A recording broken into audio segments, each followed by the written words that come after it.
sacrifice for you and I. And obey him no matter what he says, no matter where he tells us to go. And the last part here, we'll get close. We'll be done here shortly. I promise. Steadily we connect.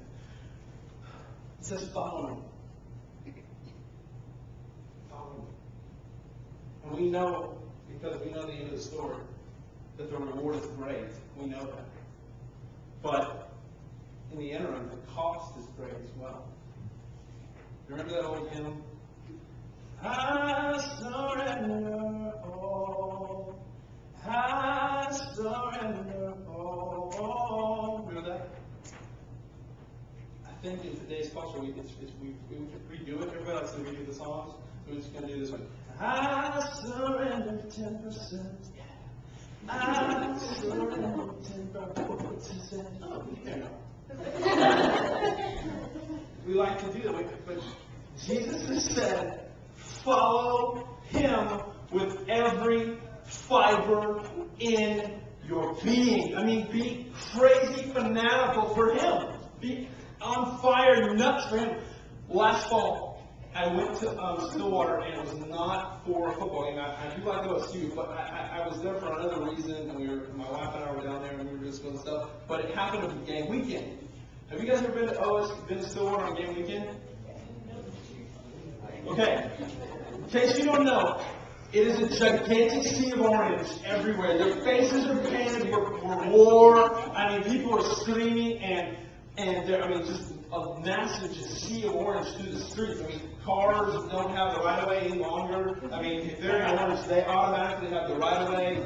I mean, there could be a prison breakout and no one would know. You're like, yeah, come on, yeah, that was you. What's the 5-5?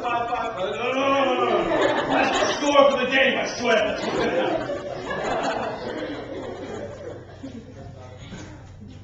But, we were driving, and my wife and I were cruising along, and I see the tailgate party that's going on in the parking lot across the catty corner from the stadium. And I kid you not, there's a minivan with cords coming out of it, and there's a group of guys all hunkered down and sat down in these fold-out chairs. And on top of the minivan is a 56-inch flat-screen TV hooked into the minivan somehow with speakers on both sides. And I was just like, honey, are you seeing that? I didn't know that was possible. Our minivan could do that, sweetheart. Can we do that? And she's like, no, honey, we can't do it. But I got to thinking while we were eating dinner,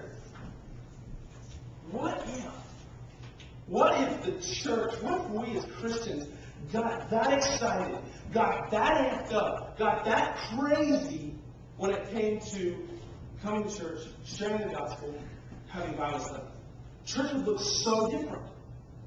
I mean, seriously. If the next time you guys have a mission study, you guys figure out what the missionary is, what country, get dressed up with the facial things, come in in the parking lot, get some, old school, Chinese grills out there with the wok, get out there and do some Chinese different stuff, and have, dress up in Chinese garb, and people go, what's going on over there? It's crazy. We don't care about those things. We're not passionate about those things. We can care less about those things. When you guys have a mission conference, there's maybe 15 to 20 people that show up. Maybe. But you guys have a Super Bowl party, and this room is jam-packed. Our priorities are wrong, guys.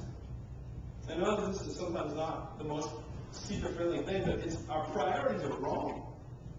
Am I saying that football is a bad thing? No. I like football. I like sports. I'm a sports guy. But here's the deal. When something that's good takes the place of the best thing, that good thing becomes an evil thing. Period. And it may be if I'm picking on sports, it could be anything. Anything. Jesus says, follow him with every fiber and every being. And keep this in mind, that none of this you can accomplish on your own. None of this. You say, well, wait a second. How? Well, then it's a waste of time, right? No. You can't do it, but the Holy Spirit can. Are you daily accepting the power and strength that God gives you through His Word?